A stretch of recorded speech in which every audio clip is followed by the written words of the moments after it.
உங்கள் தந்திவன் தொலைக்காட்சியில் பிரம்மாண்டமான காட்சி அமைப்புகளுடன் சாணக்கிய தந்திரம் தினமும் இரவு 8 மணிக்கு.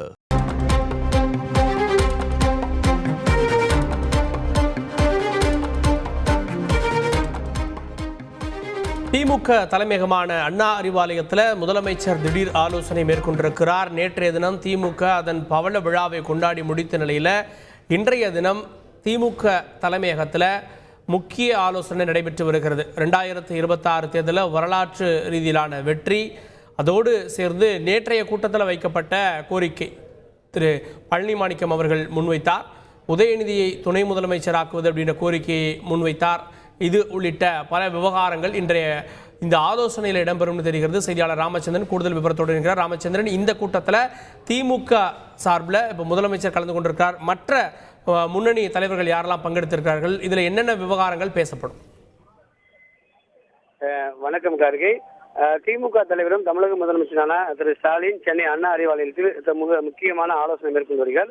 இந்த ஆலோசனை கூட்டத்தில் அமைச்சர்கள் துரைமுருகன், அதே போல அமைச்சர் ஏவா வேலு, பொன்முடி, சாத்தூர் ராமச்சந்திரன், அது மட்டுமல்லாமல் கட்சியின் முக்கிய நிர்வாகியா இருக்கக்கூடிய ஆர் ஆசா, திருச்சி சிவா, பூச்சி முருகன், அன்பகம் கலை, RS பாரதி உள்ளிட்ட முக்கிய நிர்வாகிகளும் இந்த ஆலோசனையில் இடம்பெற்றுள்ளார்கள்.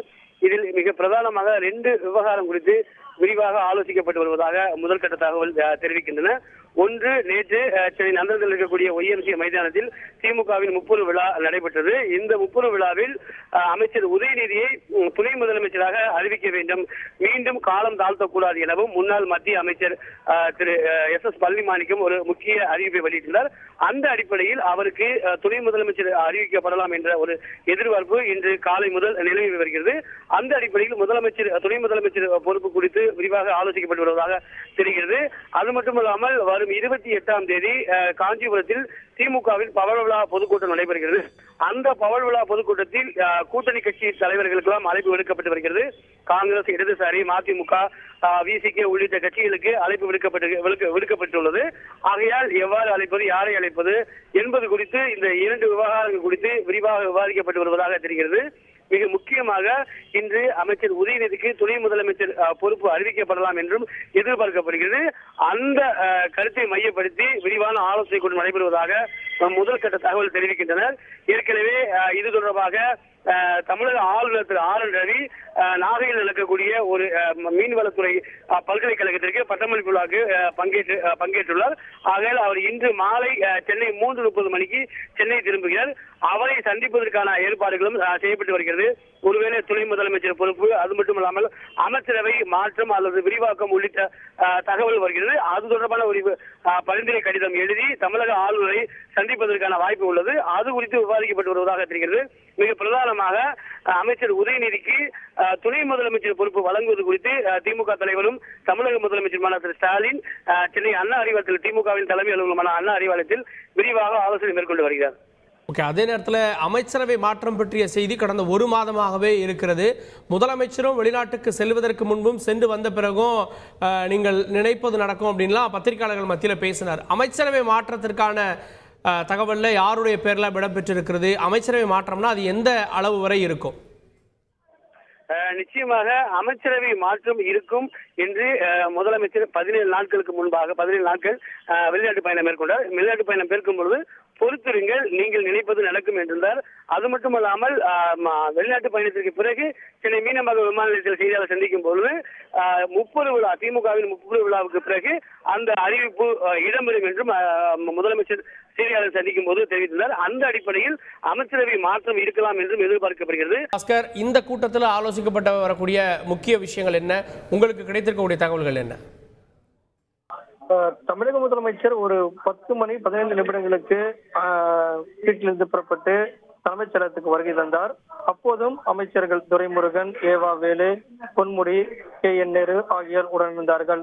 1 மணி நேரம் தலைமைச் செயலகத்தில் இருந்து அதற்கு பிறகுதான் அண்ணா அறிவாலயத்துக்கு புறப்பட்டு சென்றிருக்கிறார். அங்கும் உடன் வந்து மூத்த அமைச்சர்கள் துரைமுருகன், ஏவா வேலு, பொன்முடி ஆகியோர் உள்ளே சென்றிருந்தார்கள். ஏற்கனவே அங்கு வந்து திமுகவுடைய ஆர் ஆசா, திருச்சி சிவா உள்ளிட்ட நிர்வாகிகளும் உடனிருக்க தற்போது தமிழக முதலமைச்சரும் திமுக தலைவருமான MK ஸ்டாலின் அவர்கள் மூத்த அமைச்சர்கள் மற்றும் திமுகவுடைய முக்கிய நிர்வாகிகளோடு ஆலோசனையில் ஈடுபட்டு வருகிறார். இன்று பெரிய எதிர்பார்ப்பு இருந்தது. நேற்று திமுகவுடைய பவள விழாவில் பழனிமாணிக்கம் அவர்கள் கூறியது போல வலியுறுத்தியது போல துணை முதலமைச்சர் பதவி என்பது வழங்கப்பட வேண்டும் என்பதை அழுத்த திருத்தமாக கோரிக்கையாக வலியுறுத்தினார். அந்த எதிர்பார்ப்பு இன்று நிலவி வந்தது. காரணம் என்னவென்றால் அவருக்கு இன்று 11:30 மணிக்கு மேல் அவருக்கு துணை முதலமைச்சர் பதவி என்பது வழங்கப்படுவதற்கான வாய்ப்புகள் உள்ளதாக கூறப்பட்டது. ஆனால் அமைச்சரவையில மாற்றம் செய்யப்பட்டு அது குறித்தான தகவல்கள் ஆளுநர் மாளிகைக்கு அனுப்பப்பட்டால் ஆளுநர் ஒப்புதலோடு அமைச்சரவை பட்டியலிருந்து வெளியிடப்படும். ஆனால் இலாக்கா மாற்றங்கள் செய்யும் போது இந்த நடைமுறை கடைபிடிக்கப்படும். கூடுதல் இலாக்காக்களை உதயநிதி ஸ்டாலின் இளைஞர் நல மற்றும் விளையாட்டுத்துறை அமைச்சர் உதயநிதி ஸ்டாலினுக்கு வழங்கப்பட்டு ஒரு அரசாணையாக வெளியிடப்படும் போது அது தமிழக அரசு அதற்கான நடவடிக்கைகளை மேற்கொள்ளலாம். ஆனால் ஆளுநரிடம் ஒப்புதல் என்பது வாங்கப்பட வேண்டும். ஆனால் இன்று நாகப்பட்டினத்தில் மீன்வளத்துறையினுடைய பல்கலைக்கழக பட்டமளிப்பு விழாவில் அவர் கலந்து கொண்டிருக்கிறார். மாலை ஆளுநர் மாலைக்கு திரும்புகிறார் ஆளுநர் அவர்கள். ஆனால் தற்போது வரை அதிகாரப்பூர்வமான எந்த விதமான தகவல்களும் இலாக்கா மாற்றம் மற்றும் துணை முதலமைச்சர் தொடர்பான எந்த விதமான அதிகாரப்பூர்வமான தகவல்களும் தெரிவிக்கப்படவில்லை. அது குறித்தான எந்த விதமான தகவல்களும் வெளியிடப்படவில்லை.